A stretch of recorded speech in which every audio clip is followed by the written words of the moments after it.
In this video, we'll give you 10 sneaky starts for week 9 of the fantasy football season. I'm Jim Coventry, joined by Anthony Cervino of RotoWire. Quarterback, yes, Caleb Williams. He had a disaster game against the Commanders. Look, I'll say it very simply. Dan Quinn threw a lot of confusing looks at Williams. Williams just coming off a bye. Bears were not well coached in that game. Williams was terrible. Things will get much better against the Cardinals. The Cardinals don't have much in terms of coverage.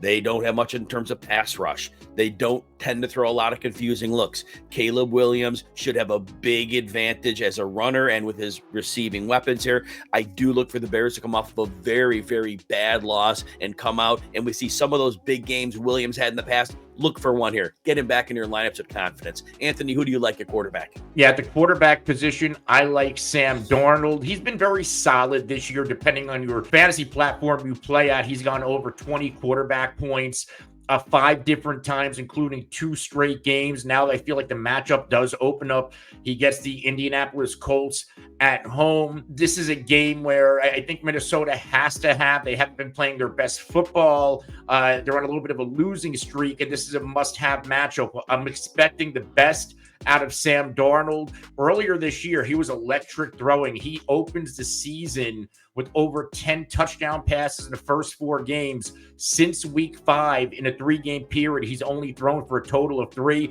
I think this is the week where Sam Darnold rights the ship. At running back, one of my favorite players in the NFL, Nick Chubb of the Cleveland Browns. So Nick Chubb came back from the catastrophic knee injury 2 weeks ago, played 36% of the snaps, had 11 carries, about 3 or 4 of those were at the goal line. Numbers didn't look great. He scored. Then he played a really tough Baltimore defense. I said, well, what I want to point out is this.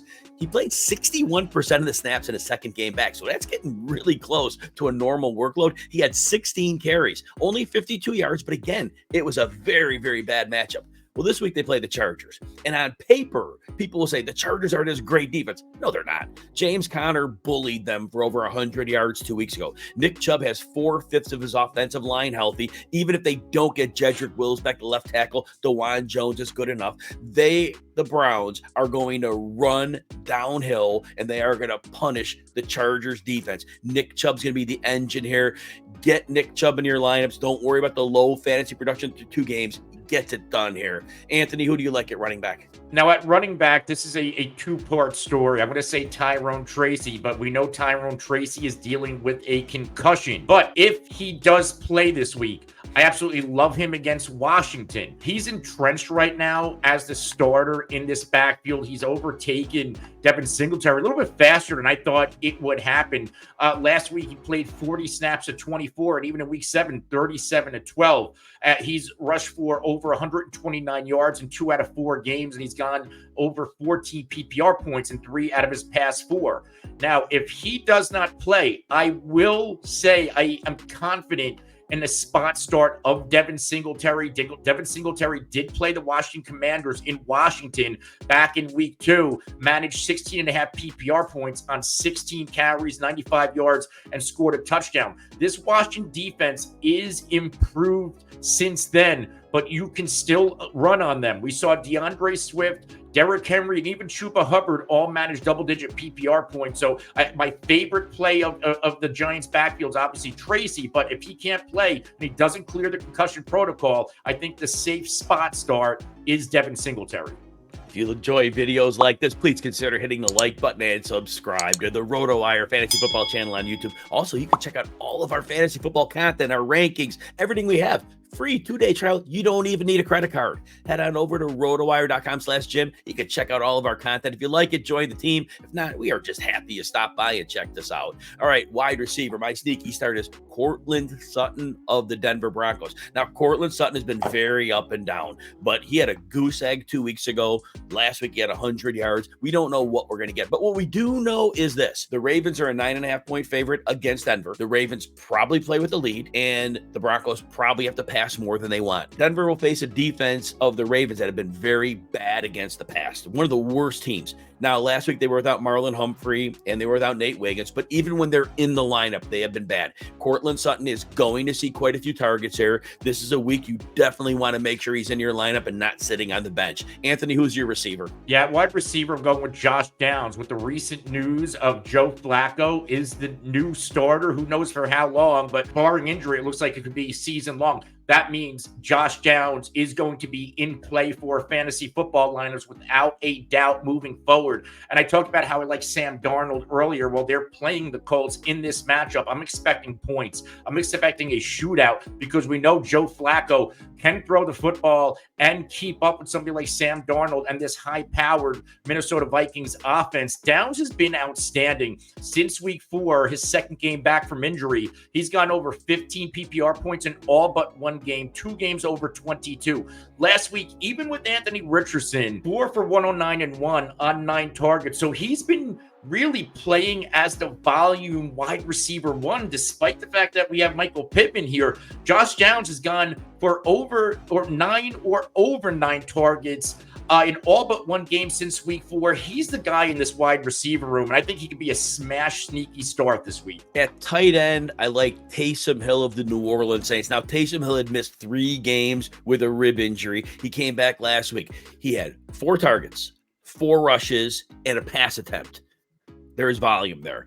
And they're playing the Panthers this week. The Panthers are one of the worst defense in the league. Kendre Miller injured his hamstring last week. Not sure his status as of recording on Wednesday, but my guess is Hill is going to be involved here. If they get the ball in the red zone, which in this game, there's a good chance the Saints score a lot of points. Taysom Hill could easily see goal line work, and we've seen him get goal line work over Alvin Kamara.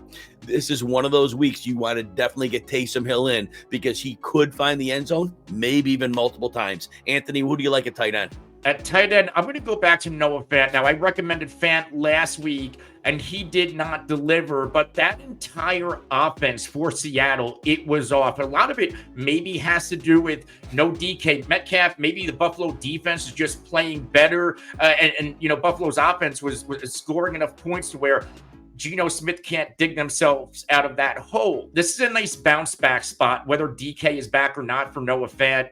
In the 2 games prior to last week's dud against Buffalo, he was giving us double-digit tight end PPR points, 4 and 6 receptions, getting a little bit of target volume. And this matchup against the Rams, they're one of the easiest matchups on paper for the tight end position. Fant's getting 10.8% of the team targets.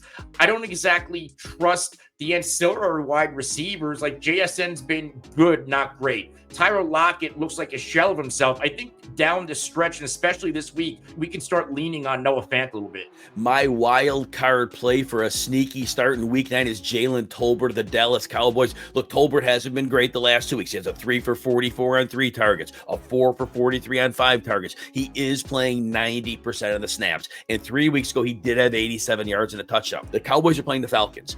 I expect the Falcons to score, and score some more, which means Dallas will need to keep up.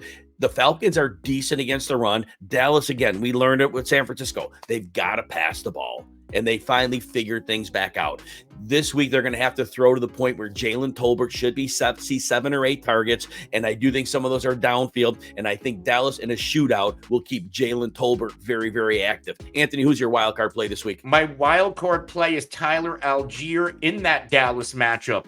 Allgeier, we know he's the backup to Bijan Robinson, but Allgeier, he is getting some reps. 2 out of his past 3 games, he's had over 12 carries. The issue is he's not punching in the football. The get-right game here is Dallas. Dallas is one of the worst defenses at defending the run. We've seen running backs rush all over Dallas. They're almost as bad as the Carolina Panthers at stopping the running game, and I think this is a good spot. We're expecting a lot of points. I'm expecting maybe a little bit less of a shootout, and eventually I see the Atlanta Falcons pulling away enough to where Tyler Allgeier could be in that 4-minute drill, and we can get a late touchdown out of him. So if you need, we have a couple of bye weeks and running back injuries. If you need a running back, I like Tyler Allgeier this week.